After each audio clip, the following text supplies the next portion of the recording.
বন্দে পুরুষোত্তমম। সকলকে আমার আনন্দিত জয়গুরু। আজ ইষ্ট কথায় আমরা আলোচনা করব মহা বিপদে পড়লে আমরা কি করব। আমরা অনেক সময় বিপদে পড়লে আমাদের দেখবেন বলে না সব কিছু ভুলে যায়।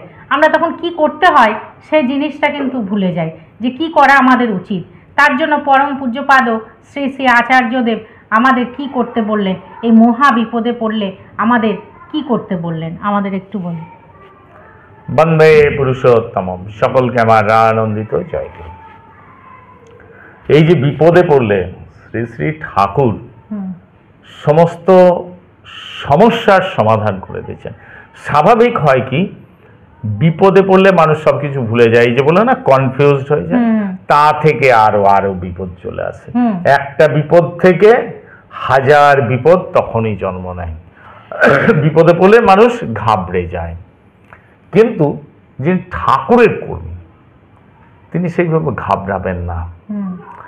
আর তার জন্য আমাদের যে লিভিং গাইড পরম পূজ্যপাদ শ্রী শ্রী আচার্যদেব তিনি আছেন, তিনি সবসময় আমাদের গাইড করে চলছেন। তাহলে আমাদের বিপদে পড়ার কোনো সম্ভাবনাই থাকে না।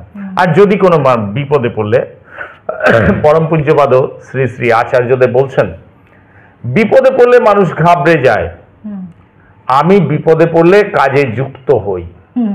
তাই সবাইকে বলি কর্মে যুক্ত থাকো, ঠাকুরের প্রতি বিশ্বাস রাখো। সবচেয়ে বড় জিনিস হচ্ছে এটা, কর্মে যুক্ত থাকো, শ্রী শ্রী ঠাকুরের প্রতি বিশ্বাস রাখো। কিন্তু এই কর্মে যে যুক্ত হব, কোন কর্মে যুক্ত হব, আসল জিনিস হচ্ছে তাই। কর্ম আমরা সবসময় করে যাচ্ছি, তাহলে কোন কর্মে যুক্ত হব সেটাই হচ্ছে আসল কথা। ভগবান শ্রীকৃষ্ণ বলছেন, ঈশ্বরের প্রীতি আর আরাধনার তরে যেসব কর্ম নর অনুষ্ঠান করে, তা ছাড়া সকল কর্ম বন্ধন নিশ্চয়। ঈশ্বরের তরে কর্ম করো ধনঞ্জয়। ঈশ্বরের তরে কর্ম করে যেতে হবে। সব হচ্ছে শ্রী ঠাকুর যে দিলেন না, ইষ্টের প্রতি, ইষ্টের কর্মে যুক্ত থাকতে হবে। তাহলেই কিন্তু এই আপদ বিপদ সেও পালাবে। আমরা যদি আপদ বিপদকে আমল না দিই, তাকে যদি পাত্তা না দিই, তাহলে কি হবে, সেও দেখবে যে আরে এ তো আমায় পাত্তাই দিল। যে কোনো মানুষকে পাত্তা না দিলে সে কাছে ঘেঁষে না।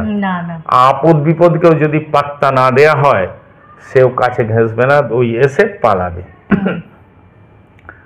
পরম পূজ্যপাদ শ্রী শ্রী আচার্যদেব আরো বলছেন, কর্মহীন প্রার্থনা ভালো নয়, বিধি পালন করলে বিধাতার আশীর্বাদ পাওয়া যায়।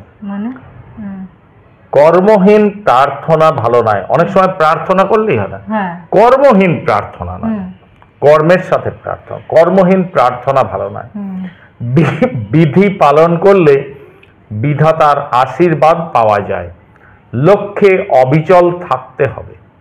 এই যে আমরা দেখি না ভক্ত হনুমান, তিনি যেভাবে কর্ম করে গেছেন, জয় শ্রীরাম বলে তিনি তার কর্ম করে যাচ্ছেন। কর্মে কিন্তু কখনো তিনি মানে চুপচাপ বসেছিলেন না, সব সময় খাটাচ্ছেন, মাথা খাটাচ্ছেন যে কিভাবে আমাকে রক্ষা করতে। এই যে কর্মে যুক্ত থাকতে হবে আমাদের, কর্মে এইভাবে ঈশ্বরের। তিনি শুধুই দেবালয়ে থাকেন না, ভক্তরা যেখানে তার গুণকীর্তন করেন সেখানেই তিনি থাকেন। তিনি চরাচরে ব্যাপ্ত হয়েছেন। তাহলে আমরা যদি মনে করি ভগবান শুধুমাত্র মন্দিরে বা মসজিদে বা গির্জায় বা কোনো প্রতিষ্ঠানের ভিতরে আছেন, তা নয়। তিনি সেখানেই বিরাজ করেন, তার প্রকট। তিনি তো সর্বভূতে বিরাজমান, কিন্তু তিনি বিশেষভাবে প্রকট থাকেন ভক্তরা যেখানে তার গুণকীর্তন করে।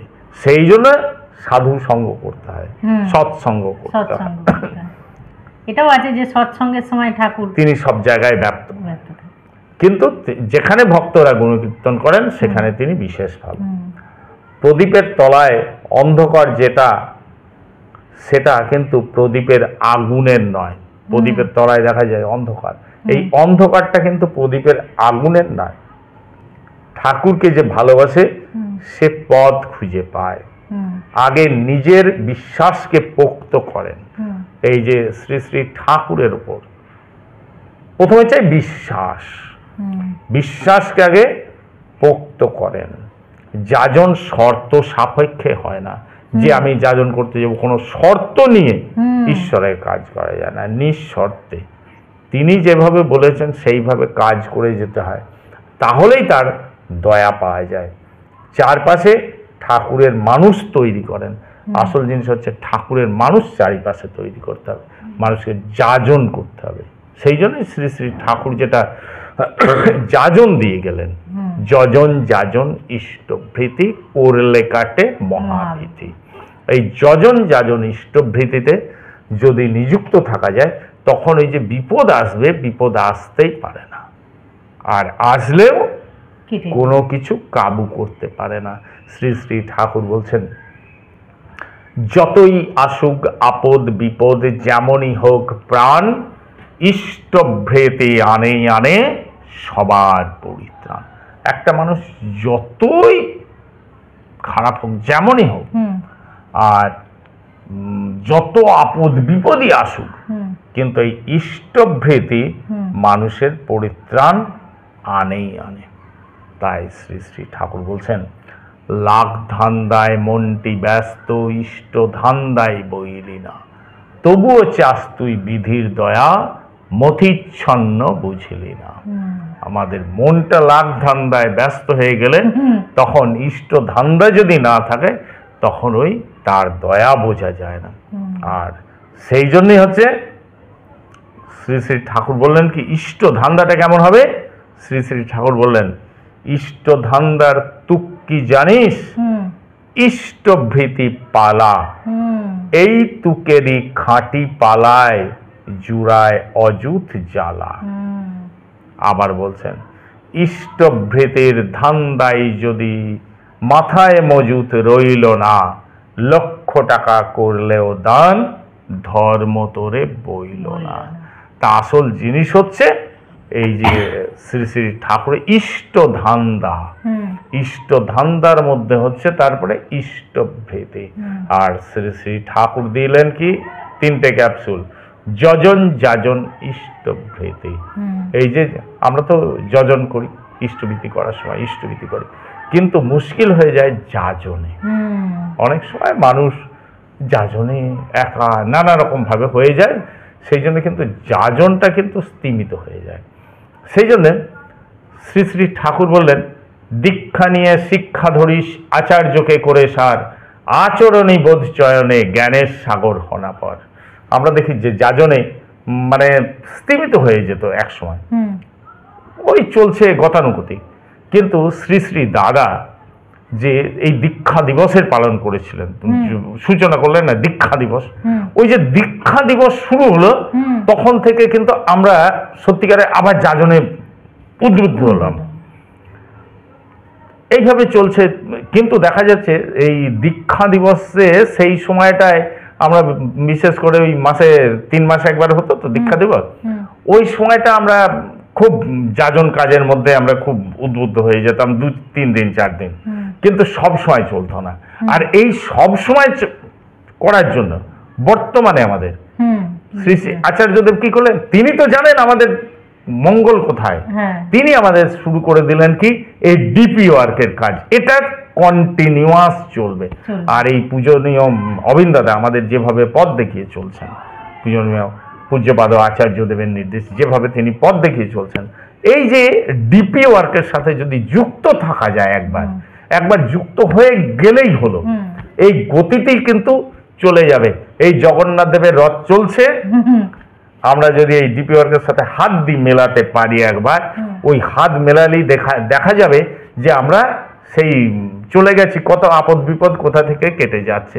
হাজার হাজার মানুষের আমরা দেখছি, কয়েকশো মানুষকে আমি জানি যে এই ডিপি ওয়ার্কের সাথে যুক্ত থাকার জন্য অনেক আপদ বিপদ চলে গেছে, অনেক ভালো আছেন, অনেক সুখে আছেন, অনেক কিছু অসুবিধা, অনেক কিছু সমস্যা সমাধান হয়ে গেছে। তাই সবচেয়ে বড় জিনিস হচ্ছে এই আপদ বিপদ থেকে, আপদ বিপদ আসবেই না যদি আমরা ডিপি ওয়ার্কের সাথে যুক্ত হতে পারি। আর যাই আসুক আপদ বিপদ, সব কোথায় সেই ফু দিয়ে উড়িয়ে যাওয়ার মতো হয়ে যাবে তার তুলনা হয় না, সেগুলো আমরা ভাবতেই পারি না।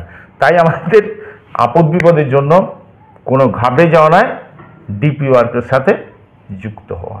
ঠিক আছে, জয় গুরু।